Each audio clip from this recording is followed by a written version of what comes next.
These three potentially unethical sales tricks can make you thousands if you use them carefully. I've closed 1.2 million in coaching sales in the last 12 months. And in this video, I'm going to lay out three psychologically dark sales tricks that can allow you to sell absolutely anything. But this didn't come from me.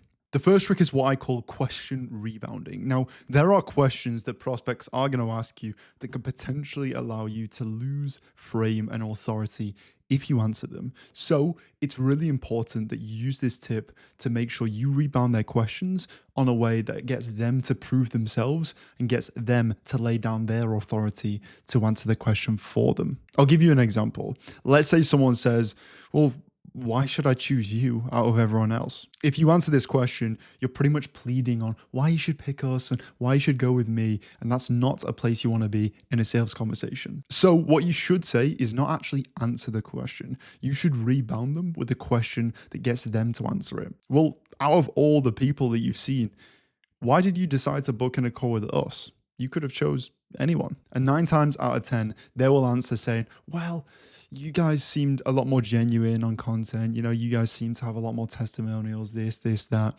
And that answers their question for them without you having to beg and say, well, this is why you should choose us. Therefore, raising your status, raising your authority, and answering their own question. I'll give you another example. Let's say someone says, why is it so expensive? You don't answer and saying, oh, well, justifying this is why we're expensive. This is why you should pay this money. You should say, expensive as opposed to what? A house, a car, a watch, a sandwich? And that will get them to think, wow, expensive is perception, right? It's based off what we perceive. Okay. So then they'll think, so then a lot of prospects will think, yeah, fair enough. I guess it does depend what you're comparing it to. And then they'll open up in terms of why they said that. Another great example of this is, how do I know it's going to work? Yeah, good question. Well, look, after all of the people you've dealt with, all the services that didn't work in the past, why did you decide to potentially choose us to potentially solve X problem? Or why did you decide to book in a call with us after having so many services in the past not work for you? It's the exact same for the first one. They're going to explain why you guys and your service or your product look different and spark their interest, making you not lower your authority and psychologically get them to justify why your service is the best. Now, the next psychological trick that can allow you to close absolutely anything is what I call the pushback method. What do you think most people coming on a sales call can expect? They can expect to be sold to. They can expect to be pitched and sold to and almost begged to buy a service, right? So what can you do to psychologically knock someone off their thought pattern?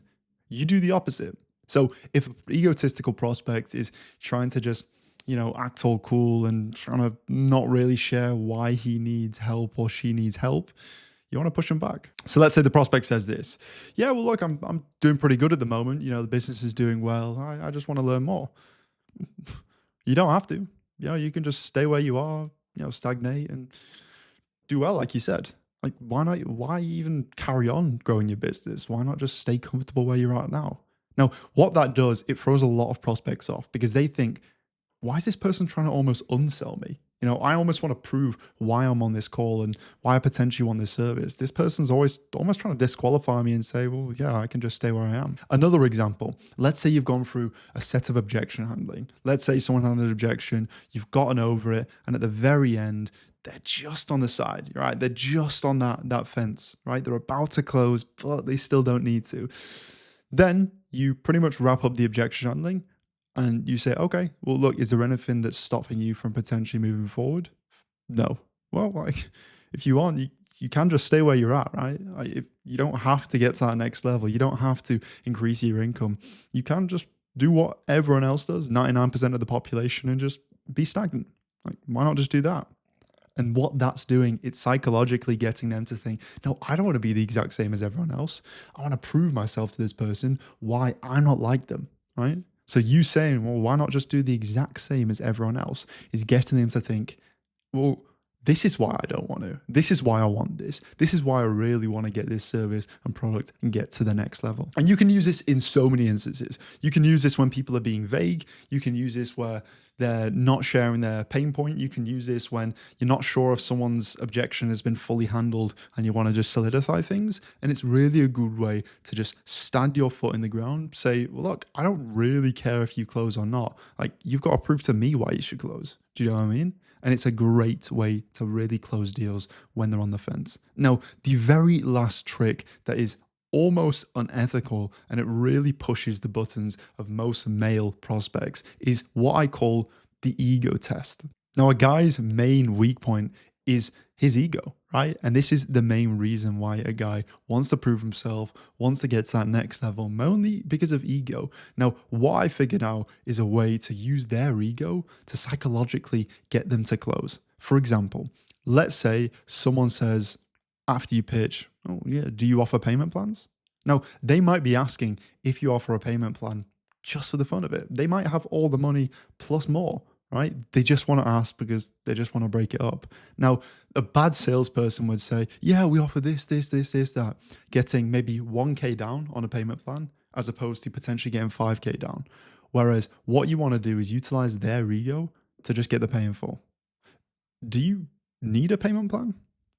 If they say, yeah, I need a payment plan, that's attacking their ego and making them think, oh yeah, I can't fully afford it, right? So you just saying this one thing is, do you need a payment plan? Oh, no, I don't need a payment plan. Okay, sweet. And then you just carry on, right? And just because you've just tricked with their ego and just tapped their ego, they're going to pay in full as opposed to paying on a payment plan. This is the exact same as a partner objection. No guy wants to be the person who says, oh yeah, I need to get my partner's permission, right? So if someone gives you a partner objection, you want to just isolate it. Yeah, no worries, no worries whatsoever. Just out of interest, do you need permission off your partner? Or like, do you need to speak to your partner? Oh, well, no, I don't need permission. And what that does, it just it validates their objection. Okay, so if you don't need permission off your partner, what specifically do you want to speak about? Or if she said no, like, I don't want you to do this, would you listen to her? You know, just give up on your dreams?